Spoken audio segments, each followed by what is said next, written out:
할렐루야. 이 자리에 함께 하시는 성도님들과 방송을 통해 기도의 자리를 지키시는 모든 성도님들에게 십자가의 크신 은혜가 함께 하시기를 주님의 이름으로 축원합니다. 오늘 말씀의 제목은 십자가와 낮아짐입니다. 오늘 본문 말씀에서 예수님께서 예루살렘에 입성하시는 장면을 소개하고 있습니다. 마태복음 21장까지 예수님께서 예루살렘에 방문하신 기록이 없었습니다. 누가복음만 해도 어린 시절에 예수님께서 예루살렘에 방문하신 기록이 있었지만 마태복음에서는 첫 예루살렘 방문이 21장에서 시작이 되어집니다. 사실 마태복음 16장 21절부터 예수님은 차근차근 예루살렘 입성을 준비하고 계셨습니다. 그렇기에 예루살렘에서 어떤 일이 일어날지에 대한 기대가 고조되고 있었던 상황이었습니다. 그리고 예루살렘을 향하는 길에는 두 가지 상반된 기대가 고조되고 있었습니다. 하나는 제자들의 기대로 예수님께서 예루살렘에 입성하면 예수님께서 로마 제국을 전복하시고 통치자가 되셔서 로마 제국의 압제에서 벗어나게 하실 것이라는 한 가지 기대였습니다. 그러나 예수님은 하나님의 뜻을 성취하기 위한 순종의 기대를 가지고 예루살렘을 향하여 가셨습니다. 이미 예수님께서 예루살렘에서 자신이 고난받으시고 죽으실 것에 대해서 수없이 예고하신 상태였습니다. 즉 예루살렘은 두 가지 상반된 기대가 고조되어서 부딪히는 장소였다라고 하는 것입니다. 우리의 삶에도 나의 기대와 주님께서 원하시는 기대가 다를 때가 있습니다. 하지만 언제나 그렇듯이 하나님의 뜻과 그분의 기대가 항상 옳습니다. 오늘 말씀을 통해서 나의 기대가 아닌 주님께서 원하시는 기대가 우리의 삶의 기대와 소원이 되어지는 귀한 축복이 있기를 축원합니다. 첫 번째로 믿음의 증인이 되어야 합니다. 믿음의 증인이 되어야 합니다. 1절에 예수님과 제자들이 예루살렘 근처 감난산 벳바게라고 하는 곳에 이릅니다. 감난산은 올리브 나무가 많이 자라는 산이다라는 뜻입니다. 그리고 벳바게는 감난산에 있었던 작은 동네 이름입니다. 이 지역은 예루살렘의 경계에 위치해가지고 예루살렘을 한눈에 내다볼 수 있는 그런 동네였습니다. 이곳에서 예수님은 두 제자를 보내시고 동시에 나귀와 나귀 새끼 또 그래서 나귀 2마리를 가지고 오게 하십니다. 예수님은 여기서 2명의 제자를 왜 보내셨을까요?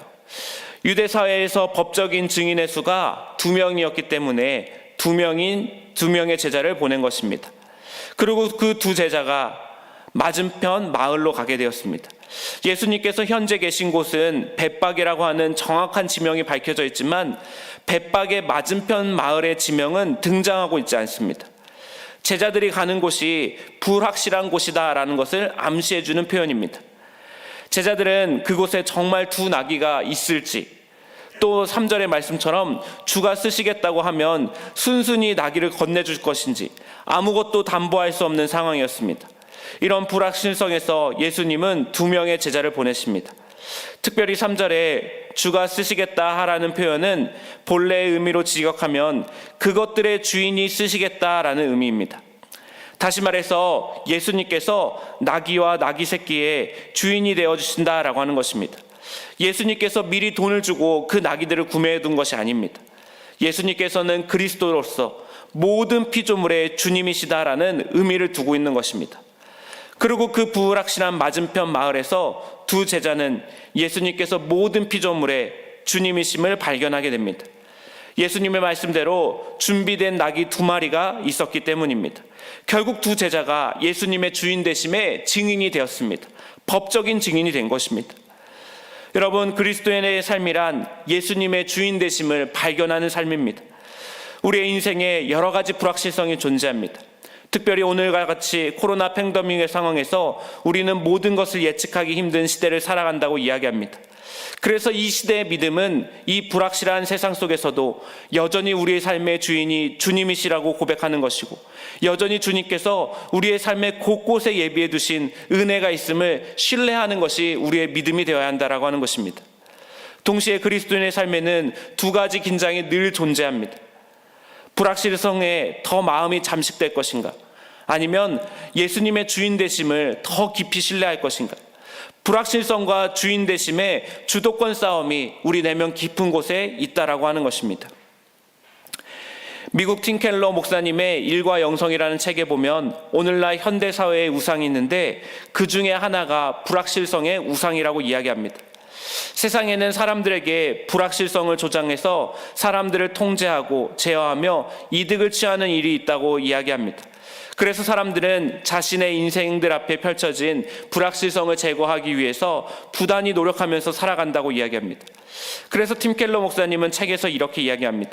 불확실성을 스스로 없앨 수 있다고 믿는 사람은 내일 일을 자랑한다. 모든 변수에 대해 계획이 서 있다고 생각하기 때문이다.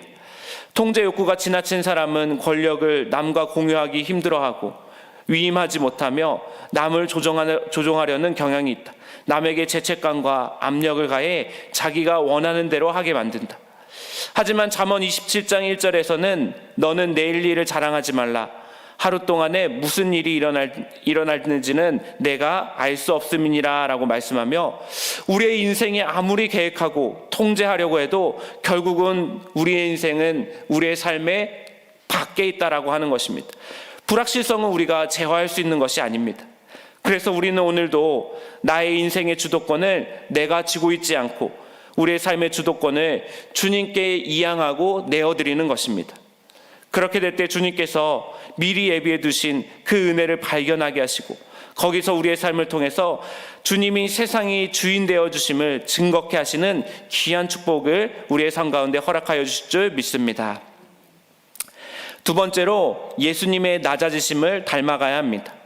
예수님의 낮아지심을 닮아가야 합니다.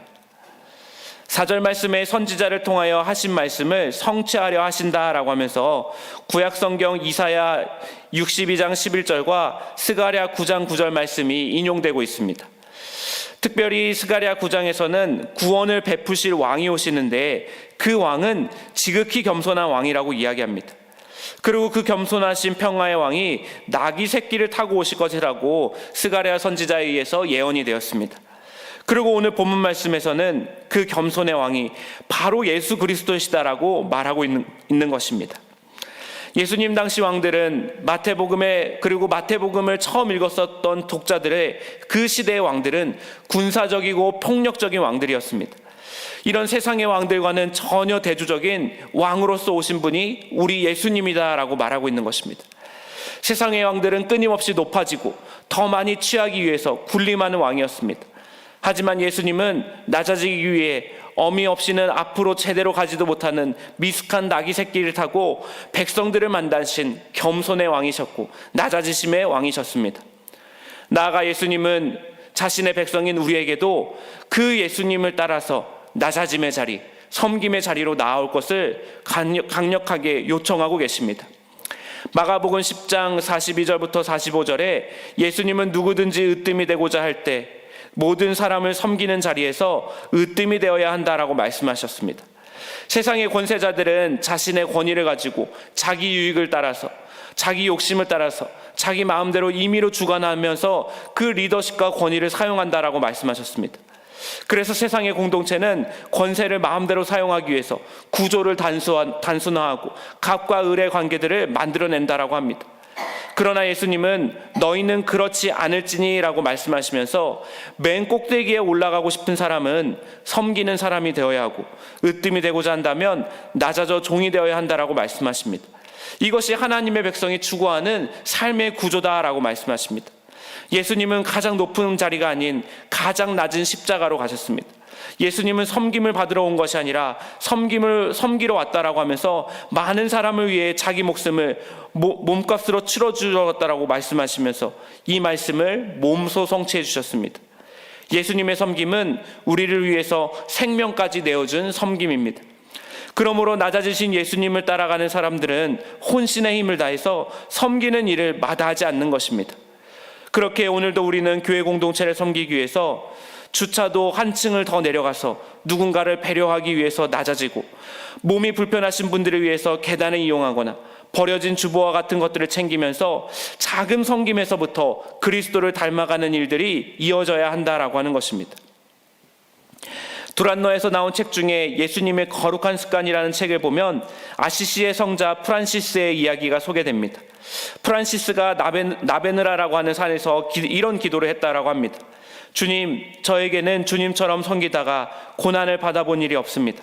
제 몸에는 못자국도 없습니다.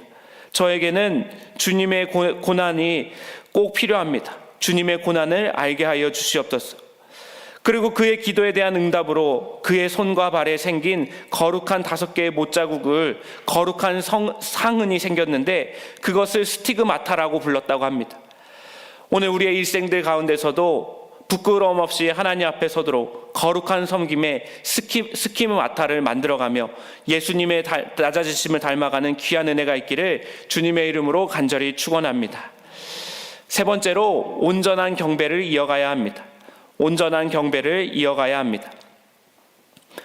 9절 말씀에서는 예수님께서 나귀를 타고 나귀 새끼를 이끌고 예루살렘에 입성하실 때 무리들의 반응이 소개되고 있습니다. 이미 스가랴 선지자의 예언을 많이들 알고 있었던 이 무리들이 예수님을 따라가면서 왕에게 어울리는 예우를 갖추며 경배하며 환호성을 지르며 호산나 찬양을 합니다. 그동안 예수님은 단 한 번도 동물을 타고 이동하신 적이 없으셨습니다. 줄곧 걸어서 이동하셨고 예루살렘 입성 역시 나귀를 탈 일이 없으셨습니다. 그럼에도 불구하고 나귀를 타신 것은 아주 의도적인 행동이셨음을 의미합니다. 그리고 그 의도는 정확히 맞아떨어졌습니다. 사람들이 예수님을 보고 스가랴 9장에서 예언된 왕의 모습을 저울로 떠올리게 되었고 사람들의 그 기대에 맞게 경배와 환호로 예수님을 사람들이 환호했기 때문입니다. 사실 예수님은 그동안 사람들에게 큰 집중을 받거나 많은 무리에 휩싸여 가게 되면은 그 사건 이후에는 항상 사람들이 없는 한적한 곳으로 가셨습니다. 하지만 예루살렘 입성의 순간은 달랐습니다. 예수님께서 일부러 예루살렘을 소동하게 만드셨습니다. 그리고 이후에 10절에 예루살렘의 입성으로 인해서 예루살렘의 사람들이 혼란스러워했다라는 것을 잘 말해주고 있습니다.